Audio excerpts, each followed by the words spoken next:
I usually start these videos with some kind of silly bit of silliness, but for this one, I wanted to try something a little different.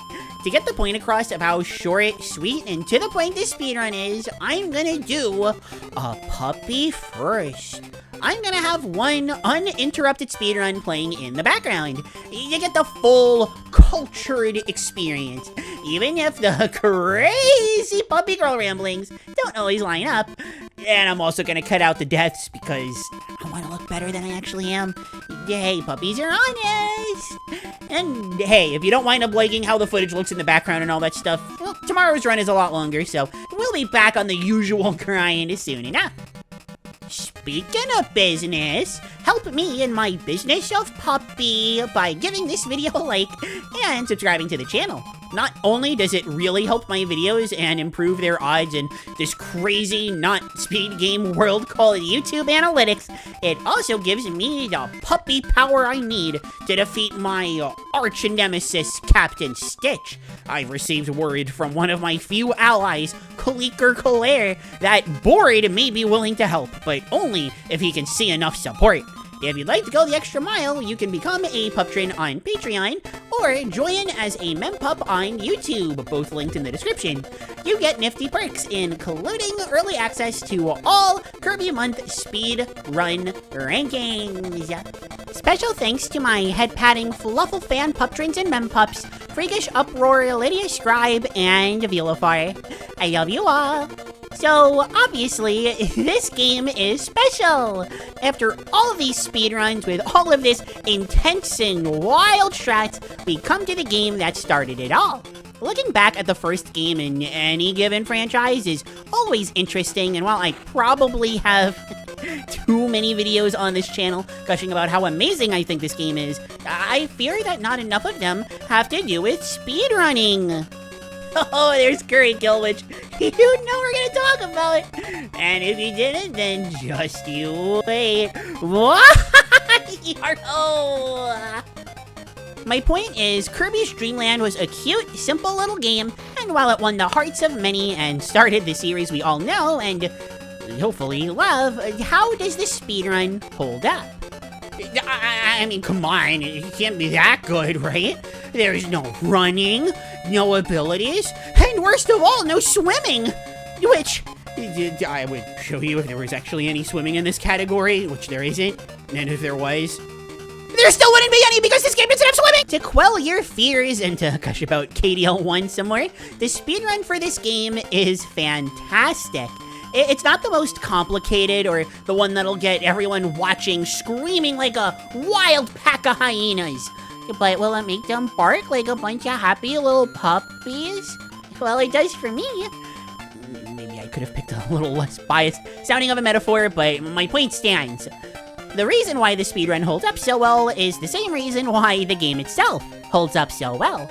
There's genuine beauty in simplicity, and no game I've ever played captures that more than Dreamland 1. It's one thing if you're trying to be the best there ever was, but if you're the type who picks up the game to play it every once in a while, because you know how easy it is to pick up, play, and enjoy, well, shoot, this is a speedrun for you. You may even be pseudo-speedrunning it already, in fact. I know for me, the first time I ever took the game seriously and timed myself, it kind of felt like a casual playthrough. I, of course, got better, and it felt incredible. But hey, I was a speedrunner and I didn't even know it. Okay, fine, I knew it, I just didn't know for KDL1, but everything before that holds up, okay? Out of all the simplistic charms that this game offers, I think the movement is what's nailed the most. Of course, I talk a lot about how important movement is in games like this, so it should come as no surprise that I really value this kind of thing. And yeah, movement is really simple. You move quickly, you jump well, it all feels great. Levels are fun to move through because moving Kirby is fun. The game has fun pacing because the pacing of Kirby is fun. Head-patting puppy while playing is fun because Kirby is fun. Okay, maybe these end of paragraph examples aren't turning out so well. And hey, while I love the simplicity of this game, and especially its speedrun, I'm not gonna sit here and pretend there isn't at least an option for something more complex. the normal speedrun, if that's not your cup of tea, but you really want to like it, try the extra mode. I am not factoring it in this ranking, so this all may seem pointless, but come on, it's funny. I highly recommend watching someone play through the extra mode to see why it's so funny. More enemies that deal more damage and move way faster, yeah, that only covers the basics. The speedrun for it is legitimately impressive, I'll grant it that, but even if you don't like it, I think you'll get a good laugh out of it, and I don't know, that's gotta count for something. But enough about speaking in broader terms, how are these levels to play? The footage may not line up perfectly due to how I'm doing all of this, but whatever, puppy's on screen, so that's good enough, right? Green Greens, for example, can't be all that fun given how short and simple it is, right? Wrong! Just like Puppy, the reason why Green Greens is fun is very simple. Literally, it's simple. Unlike Puppy, it doesn't require your constant attention, too.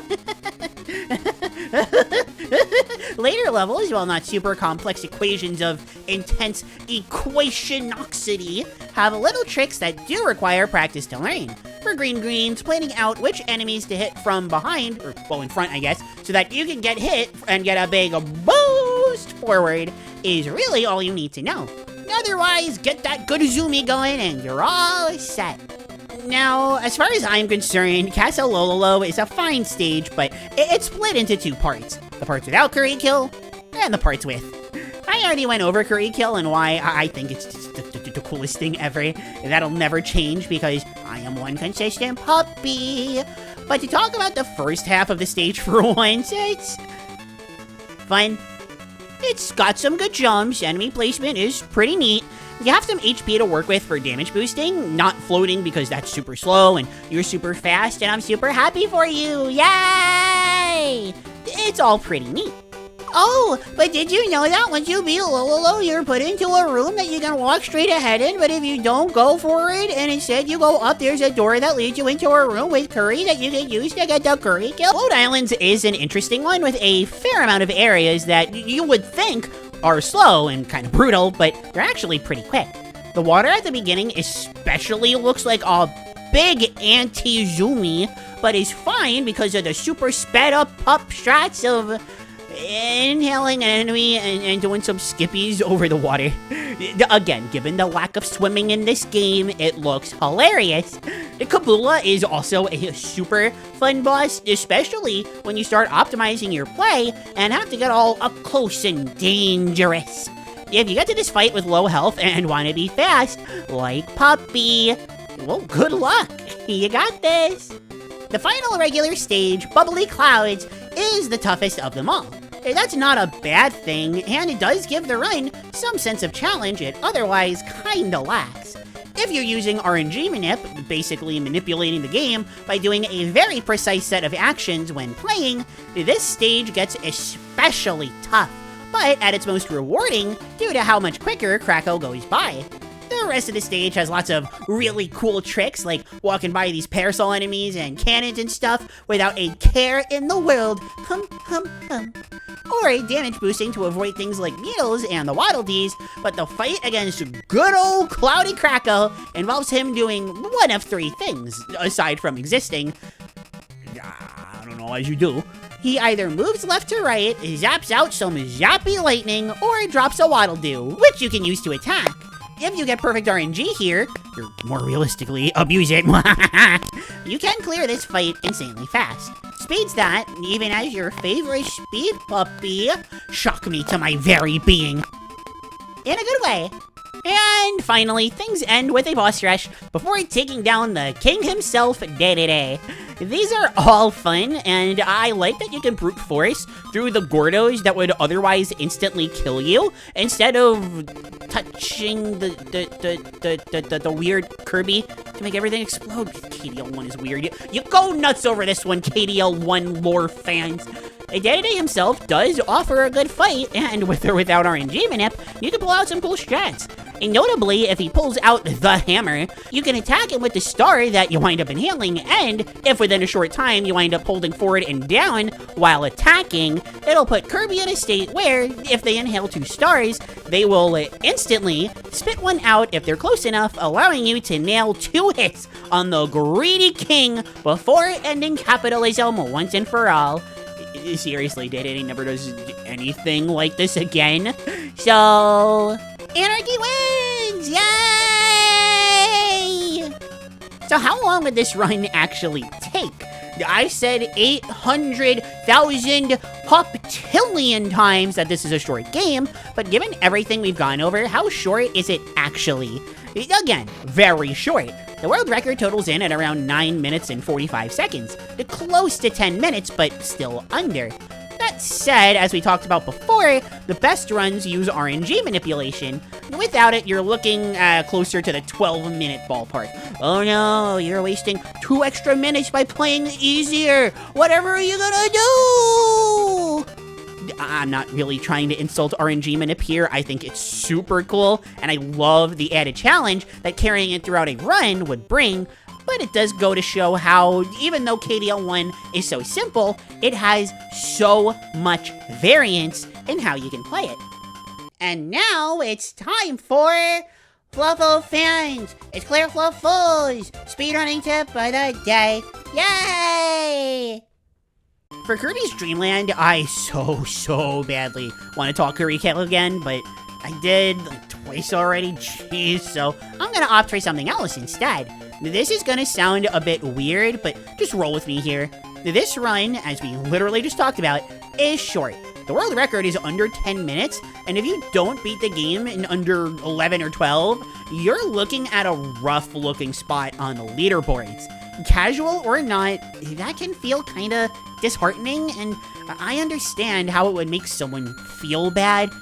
That said, I assure you, the competition for this game is really fierce. And not to mention, there's over 500 people competing in a 10 to 15 minute game. You can be better than 375 people and still not crack top 100, and that's okay. Either keep on pushing to beat your PB, or have speed fun in your own way. Oh my god, I can't believe I never thought to use the term speed fun before.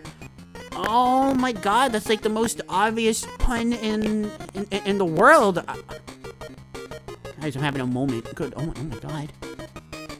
Kirby's Dream Land, despite the existential journey that last pun put me through, it is a very simple, accessible, and fun speedrun for just about anybody. Again, the facts speak for themselves with how many people have ran this game. And sure, it's certainly a delight seeing how many people partake in something that I love so much, but that's not the reason why I love this category. Well, it's a part of it, I guess.